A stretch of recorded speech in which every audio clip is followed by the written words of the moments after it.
Hearthstone Legendary Series, week number 8, Open Finals. It's been a long day so far, but we've been enjoying the games. Quite unbelievable end to that series with the back-to-back Alex Strauss Ice Block draw to end the Freeze Mage game. Now we go into the semifinals between 4 players. We have Reynad versus LonelyLink and Gubi Sencho versus UNC Tennis 23. Yeah, so this first semifinal that we're going to be broadcasting, LonelyLink versus Reynad. Now, of course, whoever wins these 2 semifinal matches do move on to tomorrow, to the match day. So we'll have 2 players by the end of the day. And it is a stacked day already tomorrow, with players like Savish, Firebat, Amaz coming from last week as well. And then the invited players who are... We have Tice. From Nihilum. Yeah. And then we have Gara and KitKats. Tempo Storm versus Archon. Yep. With some other players thrown in. Of course, one player who isn't on any of those teams, Gubi versus UNC. That's be happening in just a few minutes. But before we do that, we have Reynad versus LonelyLink. And let's see how these classes line up. We have Zoo versus Paladin, followed by Fatigue Mage versus Handlock, which is actually a really good match for the Fatigue Mage, I believe. And then Paladin versus Priest, which is good for Priest. So pretty even down the split. Yeah.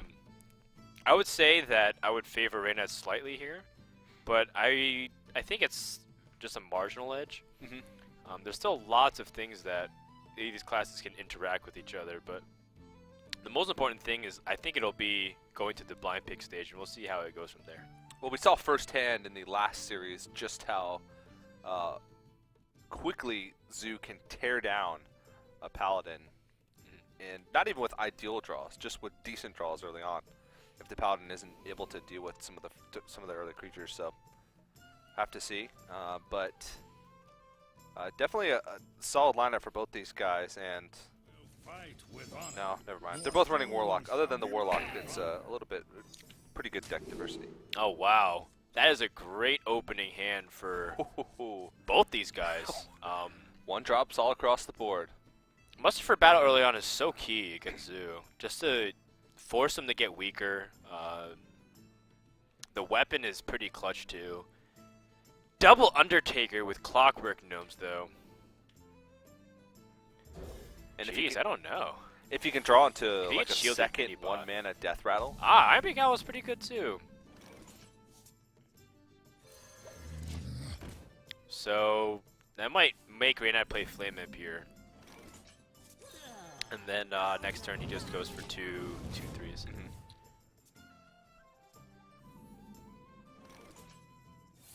What's interesting too is the mana usage of how everything goes across. So if he plays Undertakers, will he be tempted to play the Owl next turn? Oh my god. That's just nuts. He's going to get another cheap Death Rattle. Now these, at least, next turn will actually be a little awkward, because it'll delay one of those muster for battles if he decides to silence one of these Undertakers. I think he might have to, though. Might have to delay it by using the... Well, let's see. What's the pros and cons of each? Well, Arabic Owl will take some immediate damage off the board, but he won't be able to clear the first Undertaker. Muster for battle will allow him to start chipping away. Yeah, that's true. A lot more quickly. And then next turn he can still Owl and then still be able to fit in a hero power. So, I mean, how much damage is he possibly going to lose? I think you have to muster here. Reporting for duty. So pretty good. Now if he gets another, like a 2-mana Death Rattle here. Cloakfield. Oh! Jeez. 2 4 5 minions. Pretty ridiculous, honestly. Yeah. And he's probably feeling pretty confident as well, because he buffs him like out of True Silver range, and there's like no possible way that he could deal with both those Undertakers. Well, he's got... Oh, that's a possible way. He's actually so effective. Well, yeah, actually, never mind. It's not as effective as when I analyzed the board. Yeah. Everything else had 1 health. Yeah. Everything still has 1 health. It doesn't really matter. You just squeeze into hero power. Yeah. Preserve actually wouldn't even, because you'd be using a quality instead of a... You'd just be using 1 additional hero power. Right. I mean, there's still you still have to deal with the It's actually Undertaker next turn. it's actually really important against the Doom Guard. That's very true. Holding on to it seems. Ooh, Rusty Horn. Wow, he's bluffing Quartermaster. That is interesting. Okay. Well, I mean, he's got no reason not to play Defender of Arcus. The Whoa. question is whether or not he supposed to play Cleanup. He's at 9 health already. Yeah. That's nuts. Probably has to equality here. Yeah, I'd say so.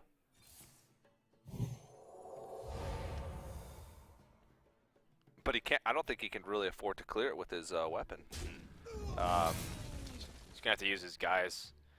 I don't think I'd mind seeing a second muster for battle right here.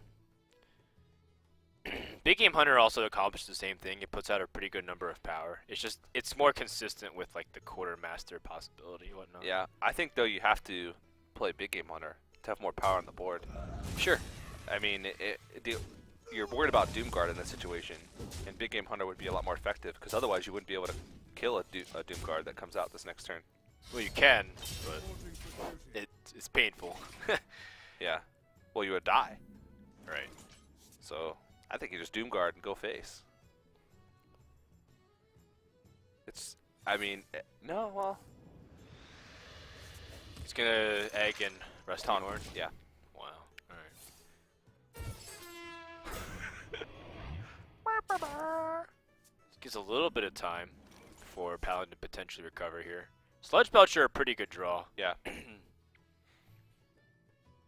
I think it's a really good draw. Gives him just enough time to stabilize. Sort of, but how do you deal with this egg? Do you just wait? I wonder. Do you hold off? Do you just attack it and just trade in so that way he can't abuse it against the Sludge Belcher? I think you just play Sylvanas and then wait.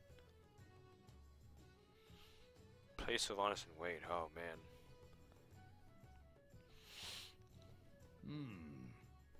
Could steal Doomguard if he plays it next turn. Yeah, I guess he can't technically kill you.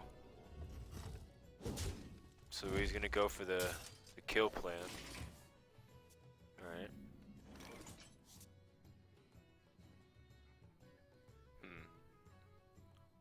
Sylvanas proves to be rather problematic in terms of playing the Doomguard because she can trade into Doomguard pretty easily. But Voidwalker sort of puts a wrench in this plan because you can't kill the Voidwalker and the spawn from the egg and the Doomguard. It's a lot of pressure, that's for sure. Yeah. Oh. Peacekeeper. Hold on. So 1, 2, 3, 4. Well, you could do it, but you'd have to play the Peacekeeper or the Sludge Belcher. Well, you can evaluate what the Sylvanas steals first. Yeah. You might be able to steal the Doomguard and then charge into the Ford. Oh, that's true. Yeah. I think you'd actually want to play Sludge Belcher here.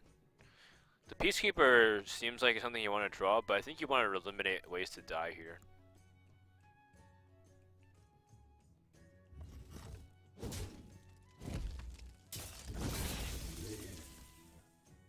Yeah, I think he is going to gauge.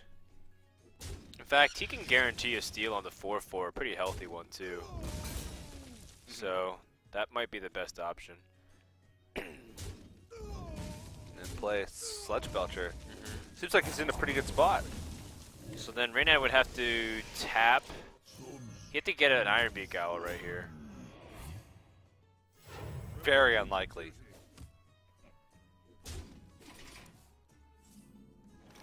Ooh. Power of Oming is what he needed a little bit earlier. Just one turn ago, in fact. If any of those minions stick though and he picks up a silence, it's still really possible for him to come back here. Can't count him out. So then, does LonelyLink push for the kill? Because he's got a lot of damage. And if he feels secure enough, he can go in for a pinch to try and end the game. Well, I think that secures it. Because he can't, there's no way he can silence as well as Doomguard or Power Overwhelming the same turn with Loath Battle Cry. Unless he just has Soulfire right there. Yeah. Well, yeah, that's a possibility. Yeah, Nope. All right, well, Paladin does weather the storm, and that's going to mean LonelyLink jumps up to a 1-0 lead. And Reynad's going to have to come back with the Fatigue Mage and the, well, the Handlock. It didn't seem like he was really phased by that loss, so that's always a good sign. Well, I think he knows that Paladin's pretty strong against shutting that aggression down. So Yeah. it's so big to get the must for battle and the zombie chow early on, and that's just that's the difference between what we saw in the previous game, or previous series rather, with Tennis versus